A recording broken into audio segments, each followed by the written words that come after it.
Hey, Sophia! Hi. What's up? I just have a few quick questions for you. Sure. I was thinking about the story Woman on the Edge of Time, and I was wondering how the themes of gender roles in the book relate to the gender roles we see in education today. Okay.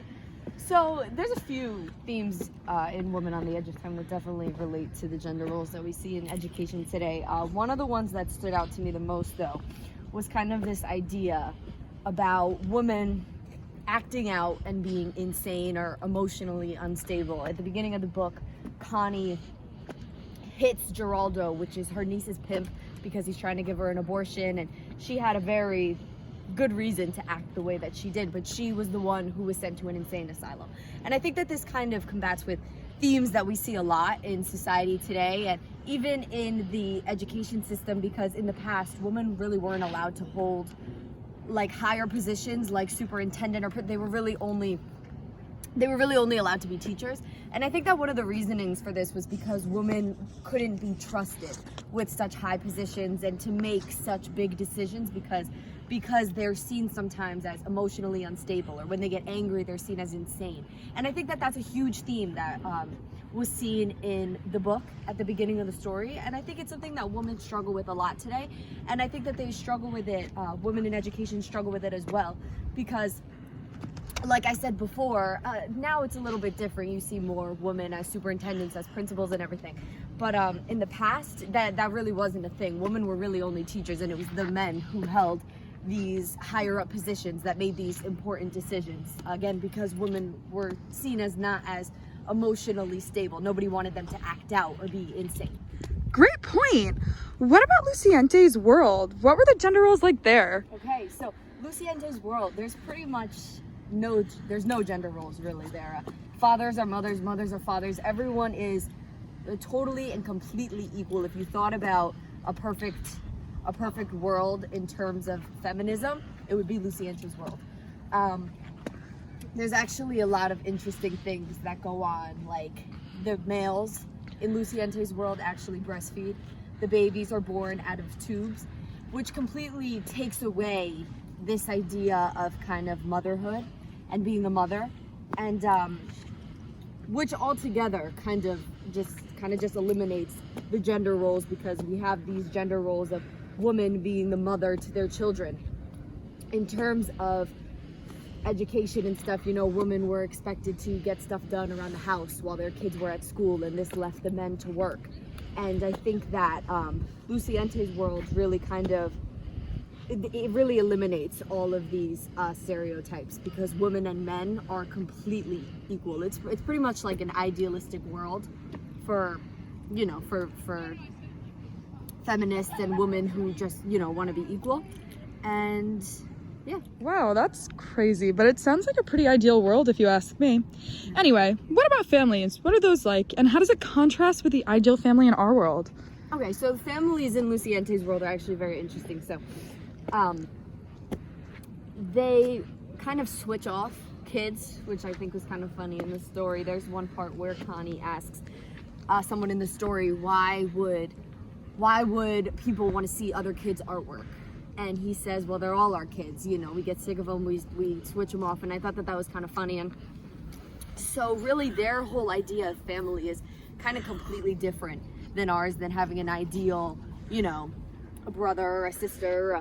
So yeah, I mean, it's definitely very different. And I think that in schools in the past, it was kind of taught, and propaganda was seen, that the ideal family was this, you know, middle class to wealthy white family with a sister, a mom, a dad, a brother, a mom who stayed home. And in Luciente's world, this is completely different.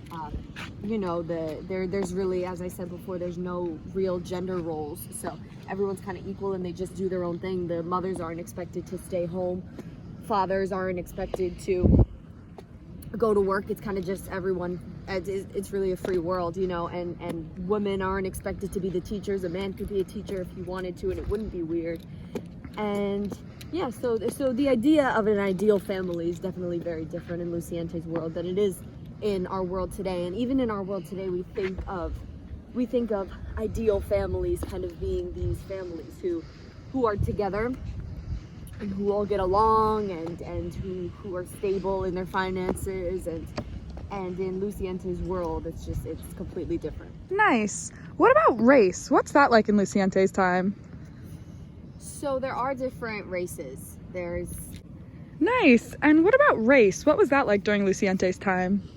So in Luciente's time, the way that he kind of describes it is there is race. There are people who are black, there are people who are white, and of different races, but they don't really see it as differences. He says that there are differences in cultures, and that's kind of what they see as different. People who, you know, celebrate different things, believe in different things, but they don't really see race or color as anything really different, which I think is actually a really beautiful thing. And I think that it just kind of like highlights the equality that's seen in Luciente's world. And I think that this is obviously really contrasting to even our world today, and definitely our world in the past, especially in the education system.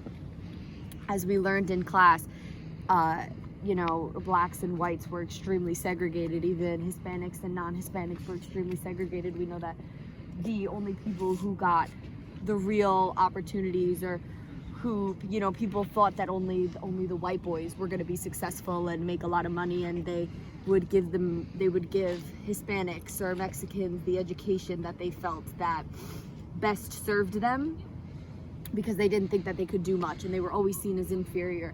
And in Luciente's world, these divides and this segregation, it doesn't exist at all. And I thought that was really cool, and definitely very different from the education system in the past. Oh my God. Hey, Sophia. Nice to see you again. So I just had a few more questions about Women on the Edge of Time. Sure, I was just reading it. So how does Galinda's future relate to the gender roles seen in the past? Okay, so in Gildina's future, we see a lot of some kind of similar themes that there were in the past. You know, they talk of when Gildina's first described, she's described as this woman with, you know, really big breasts and a really big butt, and pretty much just seems like she was kind of created for a man. And I think that really relates to some themes that we see in the past, just how women are there for men. You know, women were there to do the housework so it's ready for men when they come back, or women were teachers to teach the children who would end up working for, you know, who would end up working for men in the future, or these companies who were owned by men and things like that. So I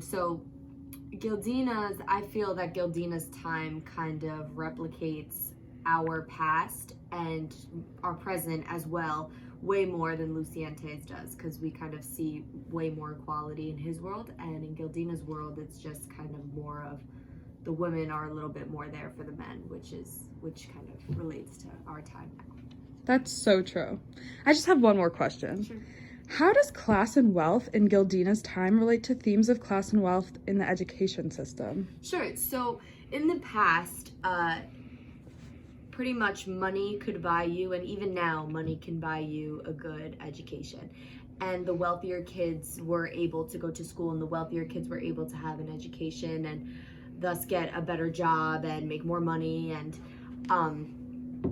but the poor kids kind of just got pretty much whatever was left, whatever education there was, and they weren't, you know, their education really wasn't prioritized as much as the wealthy kids were.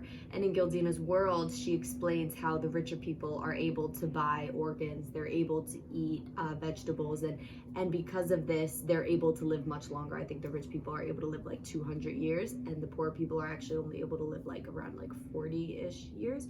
So I think that kind of also, Gildina's world is pretty much an extreme, I feel it's an extreme replication of our world today as well, and definitely of the education system in the past, because definitely the wealthier you were, the better education you had, and you were also given more opportunities to have a better job.